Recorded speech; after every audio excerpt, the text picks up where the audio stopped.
Hi guys, good morning. So, tatapos lang natin ngayon mag-workout guys. So, marami tayong pawis ngayong umaga kasi naka 30 minutes tayo na exercise today. So, go lang tayo guys sa ating goals. So, ito guys yung breakfast ko today.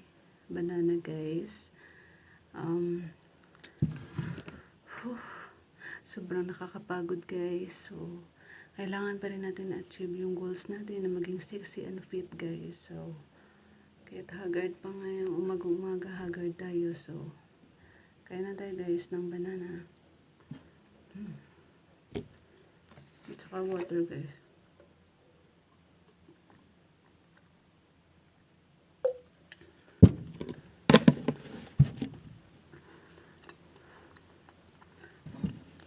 Ito lang kakainin natin guys kasi light lang siya at magaan sa tummy natin. So,